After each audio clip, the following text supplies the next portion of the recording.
Assalamualaikum warahmatullahi wabarakatuh. Perkenalkan, nama saya Amelia Putri, saya dari Prodi Pendidikan Guru Sekolah Dasar. Di sini saya akan menjelaskan dari materi saya, yaitu antropologi biologi. Sebelumnya teman-teman semua tahu nggak antropologi biologi itu apa? Nah, antropologi biologi biasanya dikenal sebagai antropologi fisik. Antropologi fisik adalah cabang dari antropologi yang berfokus pada aspek geologi dan evolusi manusia. Dari pengertian antropologi biologi ini banyak mengeksplorasi bagaimana faktor biologi dan lingkungan mempengaruhi variasi manusia serta bagaimana manusia beradaptasi secara biologis terhadap lingkungan mereka. Sebelum saya lanjut ke poin-poinnya akan saya jelaskan. Saya akan menjelaskan sejarah singkat mengenai antropologi biologi. Antropologi biologi muncul pada abad ke-19 ketika ilmuwan mulai menggabungkan prinsip-prinsip biologi dengan studi tentang manusia. Tokoh-tokoh penting seperti Charles Darwin dan Franz Boas berkontribusi terhadap disiplin pengembangan ini. Seiring berjalannya waktu, antropologi biologi telah berkembang menjadi bidang multidisipliner yang mengintegrasikan ilmu genetik, hal yang antropologi dan ekologi. Oke, selanjutnya saya akan menjelaskan poin pertama dari antropologi biologi, yaitu jenis-jenisnya. Nah, antropologi ini mencakup beberapa bidang lagi dari antropologi biologi ini. Yang pertama ada apa? Paleoantropologi. Paleoantropologi adalah ilmu yang mempelajari tentang fosil manusia purba dan nenek moyang manusia.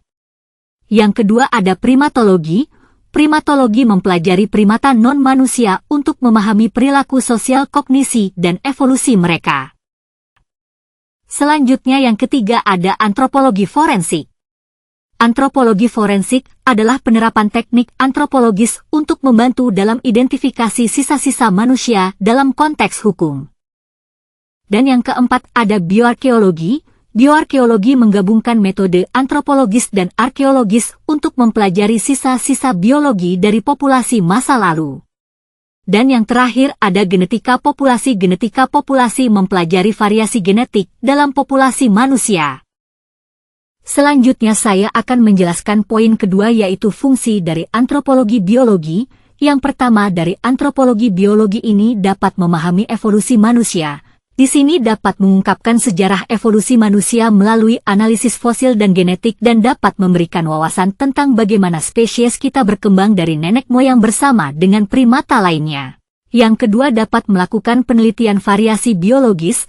Antropologi biologi mempelajari variasi biologi antar populasi manusia, termasuk perbedaan dalam morfologi, fisiologi, dan genetika yang dipengaruhi oleh faktor lingkungan dan budaya. Yang keempat dari fungsi antropologi yaitu dapat mengkaji adaptasi manusia. Studi ini juga fokus pada bagaimana manusia beradaptasi dengan lingkungan yang berbeda baik secara fisik maupun budaya. Selanjutnya yang keempat ada dapat mengkontribusi pada kesehatan masyarakat. Penelitian dalam antropologi biologi dapat memberikan informasi penting bagi kesehatan masyarakat dengan memahami bagaimana faktor genetik dan lingkungan berkontribusi terhadap penyakit tertentu. Poin yang terakhir yang akan saya sampaikan yaitu metode penelitian dalam antropologi biologi. Nah, sebelum melakukan penelitian biasanya antropologi biologi melakukan berbagai metode penelitian untuk mengumpulkan datanya. Yang pertama penggalian arkeologis. Penggalian arkeologis biasanya menggali situs untuk menemukan fosil dan artefak. Yang kedua ada analisis genetik. Analisis genetik menggunakan teknik molekuler untuk menganalisis DNA. Yang ketiga studi lapangan. Studi lapangan biasanya mengobservasi langsung terhadap primata atau kelompok manusia.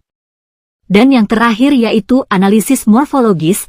Analisis morfologis yaitu studi bentuk fisik tulang atau sisa-sisa biologi lainnya. Nah teman-teman semua, dari materi antropologi yang sudah saya sampaikan sebelumnya, saya dapat menyimpulkan bahwa antropologi ideologi adalah ilmu yang kaya dan kompleks yang dapat memberikan wawasan mendalam tentang asal-usul dan variasi biologi manusia. Dengan memadukan ilmu pengetahuan dari berbagai bidang, antropologi biologi berkontribusi pada pemahaman kita tentang apa artinya menjadi manusia di dunia yang terus berubah ini. Baik, hanya itu saja yang dapat saya sampaikan pada materi saya kali ini. Saya akhiri. Assalamualaikum warahmatullahi wabarakatuh.